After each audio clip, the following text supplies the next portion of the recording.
Hey, this is Pete Jones with goodinthehead.com. Today I wanted to speak a little bit about pain and suffering.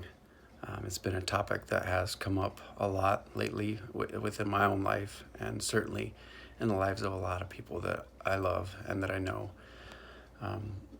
We all do suffer from painful experiences in life, and I think that pain is a necessary and important part of this life.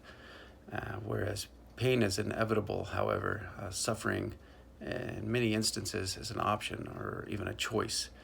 And when we can accept that idea, as pissed off as it makes us sometimes, the suffering will cease. We will no longer wallow in that darkness and in that place where we kind of spiral downward as if in a funnel and become focused on the dark things in life. Many times I look back at some of the pain and suffering that has happened in my life, and now, years later, I'm grateful for those instances. The years of suffering that I went through, it was almost like being pulled back by a bow as if I was an arrow. And at the time I was going through all that pain and suffering, I thought, this is never going to end. And it was difficult.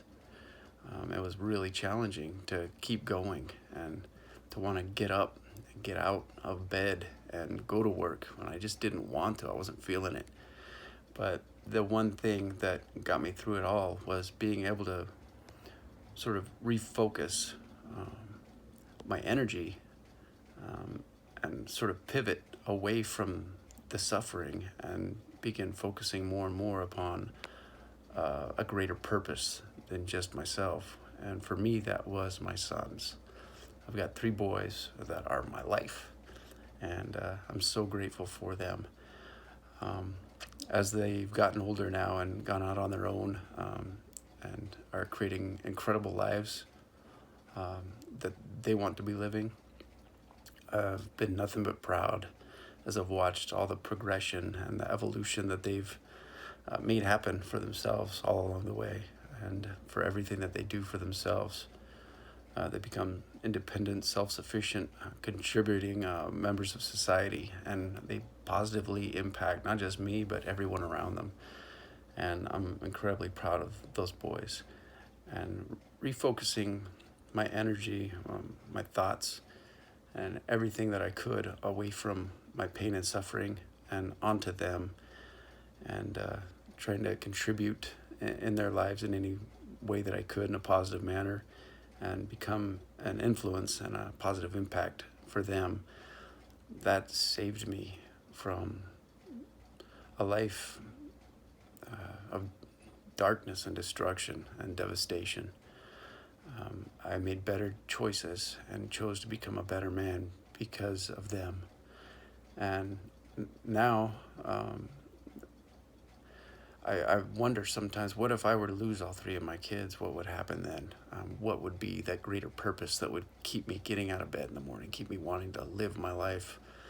And that literally has become the project of my website, goodinthehead.com. And that really keeps me going. And I'm able through that website to connect with so many of you out there. People from all over the world have been contacting me with encouraging thoughts and inspirational ideas, opposing views, which has helped me grow immensely and get out of my own dogmatic ways of thinking, the black and white or gray. I realize now is just a rainbow full of colors, and there's so much out there that I have to learn for and live for, and it's exciting. Once we find a purpose that is greater than ourselves and we focus on it, we think about it, we talk about it, we start doing something about it, then all of a sudden the suffering all goes away. And one of these people that I'm in contact with out there, I haven't met him in person, but he's a brilliant thinker and writer. His name is Ono Northy. He said that someone with purpose doesn't suffer. And we may still have painful moments in life, but suffering is something that we are in control of through our focus.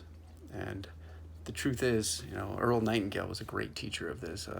If you ever get a chance, look him up on YouTube, listen to some of his work.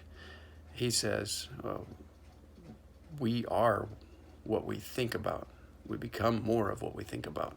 So what we choose to focus on and think about all day long, first thing in the morning especially, is so incredibly important. Anyway, I did want to share just a few of these things that have been coming up quite often in my daily life lately. And some of the discussions that I've had with coworkers, my wife, my sons, have pointed to the need to get some of these messages out there.